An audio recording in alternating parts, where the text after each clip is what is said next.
All right, this case D436896, the Gellner case. Counsel Prince for the record. Good morning, Judge. Alex Gibato, bar number 10592, from the law office of Eric on behalf of Sandra Gellner, who's here today. Robert Luke, 1489, on behalf of Mr. Gellner, who's also present. Okay. This is on for order to show cause for a few things. Phone calls. There comes a point where, and I'm getting this from Ms. Pickard, who does a lot of the cooperative parenting, if phone calls don't work, then it can start cutting both ways. And I just don't like to get into contempt, especially with phone calls, if kids, and they're not teenagers yet, but they're getting there, whether they make the phone calls or not. They've got cell phones, right, sir? Yes, sir. Call them on their cell phone. I can't force them to answer. She can't, unless we have proof that she's actually making them not talk to you, then there's not much I can do. Okay.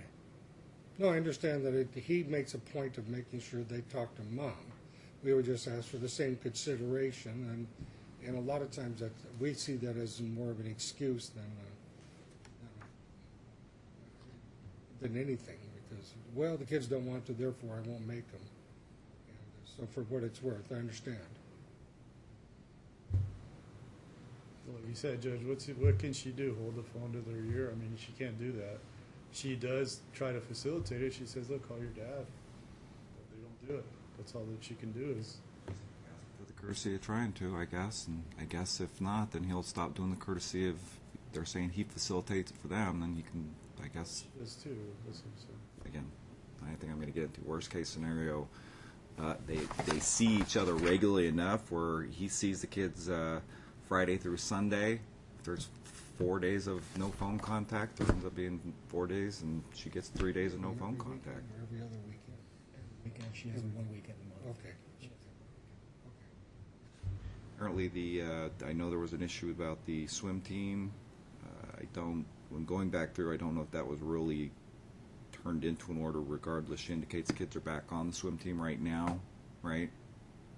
They are back, but it was a part of a court order, a stipulation and order, which we attached as Exhibit B to our motion. Right. And she agreed to that, and then has hemmed and hawed and fussed with it for a while. Then finally, when we brought this proceeding, it got straightened out. Right. Yeah. Okay.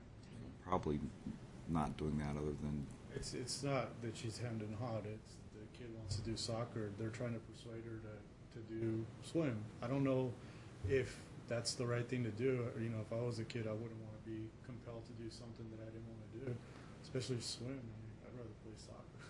If that's what the child wants to do, that's what the child wants to do. She's trying to do what she can to get the child in swim. She's Not interested in doing it. But she continues to persuade. Obviously, she's doing it, just so you know. No, they're getting back into it finally, and they're swimming. She went to practice Michaela swim, so they both swam yesterday, and she's going to do it all week, slowly. She's a great swimmer, so. Good point. All right, the biggest issue is going to be the missing of Father's Day. I know you're not required to file a reply. She indicates that she offered to give him more time, including Father's Day, so he didn't miss the Father's Day. Correct? That's your guys' position. That's our position, Judge. But let me correct the record. I think that was a misstatement. What it was is that she had to go to work in Los Angeles. She's a volunteer for a foundation that is called the LA Roadster, and she manned a booth at Save the Salt Foundation. Apparently, salt is going out of style. She took the children with every intention to bring them back on Father's Day. Unfortunately, there were unforeseen circumstances. She couldn't bring them back. It wasn't that she intended to deprive him of his time. That is different than what's in the paperwork, though, right? It is, and that's why I'm trying to correct it. There was a misunderstanding on our part. That wasn't her. It was my misunderstanding. I put the wrong information in the court, so I'm correcting it now. But it wasn't that she intended to deprive him of his time on Father's Day. They got back late on a Sunday, actually, and she's more than willing to provide him compensatory time for. We will. So I We'll guess get him that. I turned to him and asked, under the statute, the compensatory time has to be of the For a weekend or just type and about? duration taken within 1 year and a time Within a chosen by a weekend? non-custodial. So I guess if you want to get nitty and gritty and be mean about it, she could take Mother's Day away from her next year. I mean, it's up to you. It has But to. it wasn't that. And we did file a reply, Your Honor. And Judge, let me just finish real quick before, as he digs through the reply, but I believe it was the very next week, and we indicated in our papers. Next month. He decided, Next month. the next month, he decided to take his vacation on her time without notifying her. The problem is that the decree doesn't spell out what days that the parties have vacation, aside from the obvious one, Mother's Day, Father's Day, Christmas, that kind of thing. He decided on his own, because he's a DEA agent and his schedule is what his schedule is, that I'm just going to take him on this day whether she wants to or not. And that's what he did. So this is the kind of thing that happens often. So what I would suggest is that she would be required compensatory time for that as well. And so call her wash.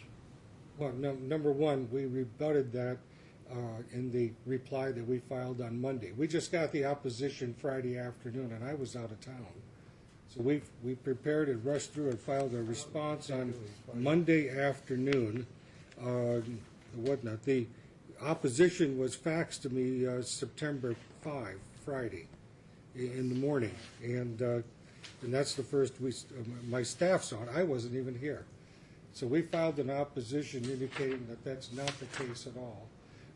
That when it came down to the weekend, he had asked her a number of days in advance of Father's Day that he wanted to get the girls on Father's Day.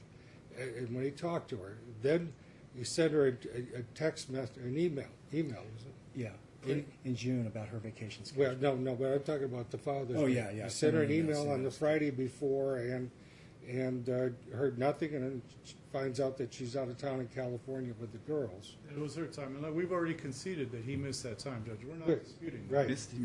He missed his Father's Day time. Right. I'm not disputing That's that. pretty significant. Yeah, and then on the vacation time, he sent her an email at the beginning of June indicating that what's your vacation schedule, what days do you want to take, and so forth. And she didn't miss any vacation time on hers. He took the girls, like he's done in the past, to San Diego to SeaWorld. They've done this, 2 or 3 times before. It's kind of a tradition with them at this age anyway. And she said, well, I want to go on vacation on Wednesday. Can you come back Tuesday? So he cut his vacation short and came back Tuesday. And she got the girls Tuesday night and went on her vacation Wednesday. There was no So she missed nothing. There was no stipulation, Judge. It was her time. Like he said, he believes it to be a tradition that he can take at will, and that's what happened. But Listen, I don't see that I'm not doing emails. We're not in the Our Family Wizard program in this case. I don't think, no, I don't We think will so. be That now. would probably be a good idea to. Oh, absolutely. So these kind of communications, the court will have third-party access about who's doing what. So we're back to what some and substance of it, Mr. Luke. I am. Listen, and it's a significant day, Father's Day. So Right, I'm asking under the statute, her reasoning is not acceptable. So what kind of makeup time is it that he wants Take my vacation. to make up for missing Father's Day? Well, I believe he would be entitled to at least one full day. I'd submit I'll give him the choice of depriving her of Mother's Day or an extra week during the summer. It's up to him. It has to be something of a similar type of. We're not out to deprive her of access to the kids on Mother's Day. I think that would be kind of harmful to Well, them. it's Summer. An extra week in the summer, next summer would be workable. There's no vacation schedule, so. due to the fact that he did miss Father's Day. I'm going to grant him an additional 7 days instead of I believe it's typically 14. We'll give him 21 next summer. What's that? 21 what? 21 days next. He's got 14 days every summer, so he's going to be 21 days next summer. Summer 2015. That's compensation for the fact that he missed Father's Day. And then I need, my marshal's giving you the paperwork. They require we sign releases for the court to be able to access it third party, so we'll have the parties fill out the form. So, is there anything else before we go off the record? No, Your Honor, we did ask for an attorney fee award. How much are you requesting? Just $500, and she's a person of limited means. I have no problem. That's more than reasonable. I know in the past, there's been very little requested and or awarded on the defendant's behalf.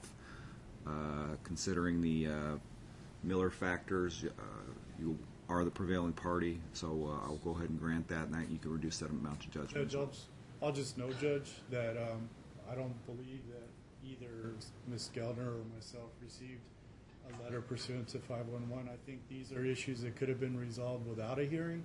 Definitely. I mean, I've conceded there was.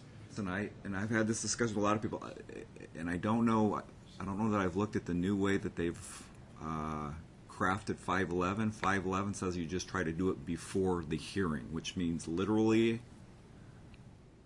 Did that change? Because it's usually before you file a motion. I thought. Right, that's what it used to be, and then they changed it to before the hearing.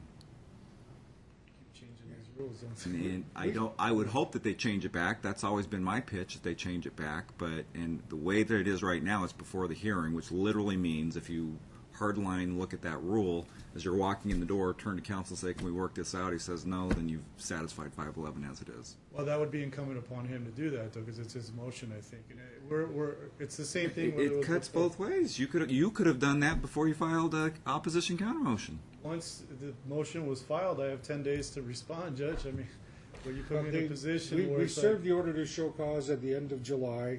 Good. They did an appearance in about the middle of August on her behalf. Then we heard nothing more until September 5. Again, I called his officers on vacation, so. 500 is more than reasonable. I will give her, in fact, I'll give her, Mr. Luke, 90 days to pay that, and if not, then you could submit a judgment in that amount. Okay. And the Family Wizard, yeah, I need them to enroll now within the next 10 days. Yeah. It's one of the best things out there, so I've It been is for right advocating now. it for years.